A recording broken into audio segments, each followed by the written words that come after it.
Бариатрия – это хирургия, направленная на снижение веса. Она показана больным с морбидным ожирением. Зачастую это цифры индекса массы тела более 35. То есть мы не говорим о весе больше или меньше 100 кг. Идет речь о оценке соотношения роста и веса. Это есть индекс массы тела. Для расчета индекса массы тела можно пойти простым путем. Зайти на любой интернет-сайт, где вбить расчет индекса массы тела. Это соотношение роста в метрах квадратных на массу тела. Если идет речь о индексе более 35, у пациента есть излишний вес. И ему показано снижение веса.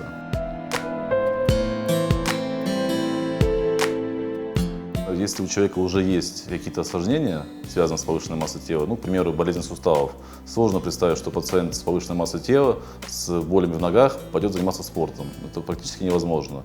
Также можно говорить и о наличии при патологии, такой как сахарный диабет. Очень сложно посадить больного с диабетом на диету. Зачастую люди снижают массу очень хаотичным образом. Не каждый может сидеть на этой диете.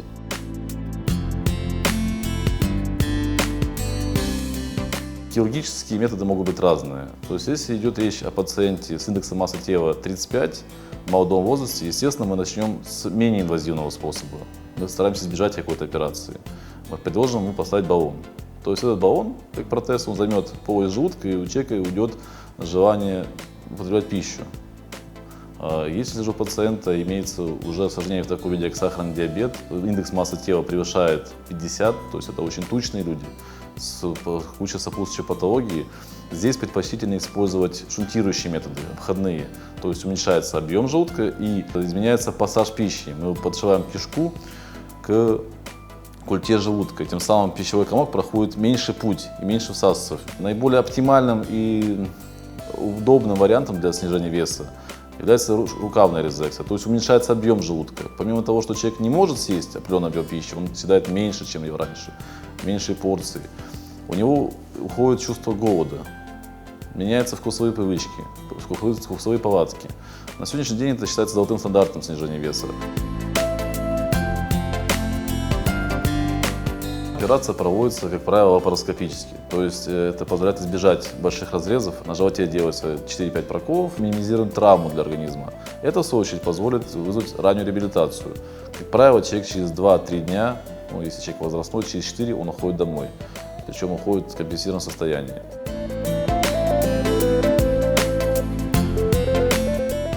После любой операции могут быть проблемы.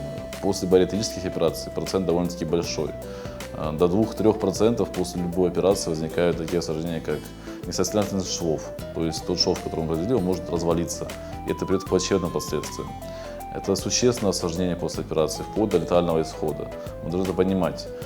Есть менее сложные осложнения, такие как тошнота и рвота. Это очень тяжелый тернистый путь первые полгода, когда человек начинает адаптироваться к своему новому рациону, новому объему пищи. Наша задача – донести до пациента всю правильную информацию, все плюсы и минусы методов.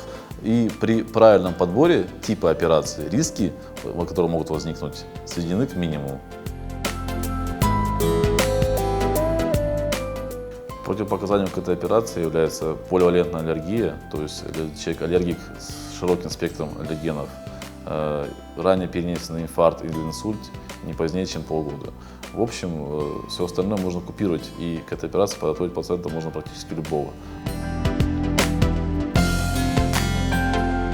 Но эффекты от бариатрической хирургии колоссальные. Люди, которые годами не могли снизить вес, на глазах будут таять. У многих пациентов уходят показания к приему препаратов, то есть снижается давление. Многие из них уходят от сахарного диабета. Этот пациент может потерять до 40% от исходной массы тела. Меняется образ жизни, меняется форма жизни, подходы к этому. 98% пациентов испытывают улучшение качества жизни уже буквально через 2 недели. Они отмечают, что жизнь стала легче, двигаться стало легче. И это профилактика инсультов и инфарктов. Но путь тернистый, но он того стоит. Исход этой операции при правильной реабилитации, при правильном ведении после операционного периода колоссальный. Бывает, люди меняют свою жизнь до и после.